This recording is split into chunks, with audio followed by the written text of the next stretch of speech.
few years ago, a friend of mine gave me this, which is a more accurate showing of how the crown would have been on Jesus Christ's head. Whenever I go about my busy day, it always amazes me how I could be doing 100 different things on my to-do list and running and running and running. And then all of a sudden, when I look over and see this, I'm immediately stopped in my tracks. And I'm reminded of that week and the pains and the sorrows that he went through. It amazes me because he didn't just feel the physical pain. So much of the crucifixion week, they focus on the physical pain. Sure, this crown of thorns hurt, but can you imagine the emotional, the spiritual, and the mental pain that was also going in through him at the time?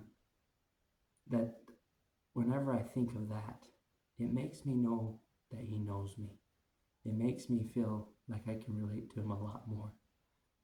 As I look back on my life and look back at the moments that I haven't done as good, like this week in remembering Holy Week, as I go about the busy to-dos in life, I often get those little reminders, whether it be this crown or different little reminders, where I sit back and I think of him.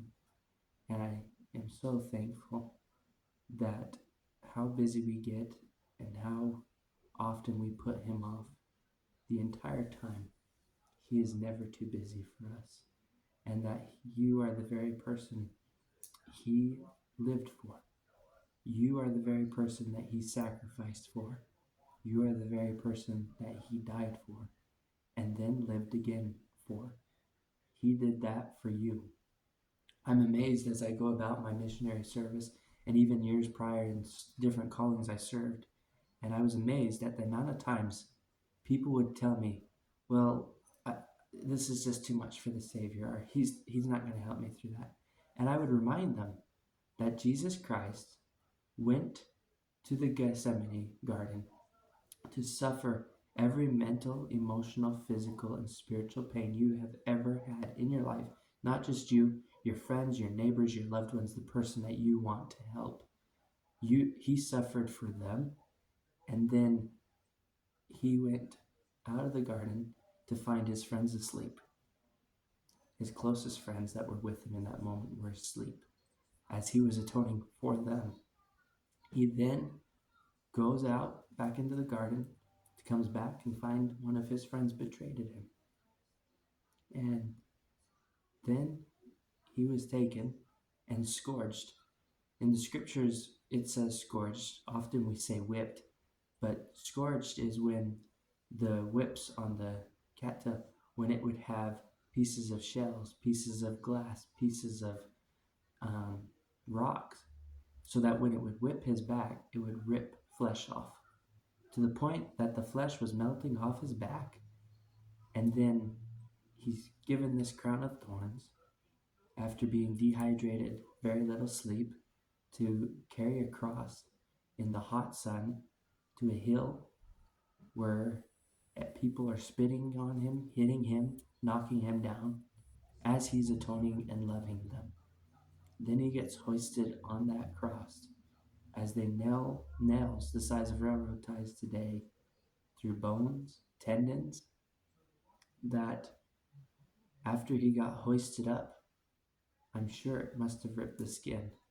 And they often say, well, as they asked him in the scriptures, why don't you just come down? You're God, prove it to us, come down. But the reason he didn't come down is because of you. He was thinking of you. It amazes me in the scriptures when it shares that 12 legions of angels were standing guard, ready to destroy humanity. However, at the snap of his fingers, Jesus Christ could have destroyed everything.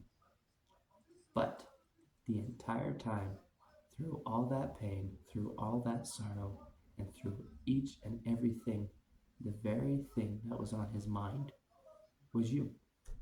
You were the one that he wanted to save.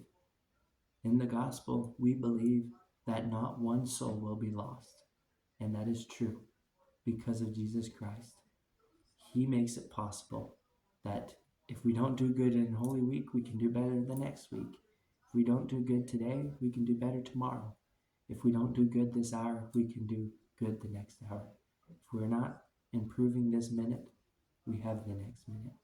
We can look to the future with joy, peace, happiness, and love because of Jesus Christ. He offers that gift, and I can't think of a greater gift that has ever been given than Jesus Christ and his atonement.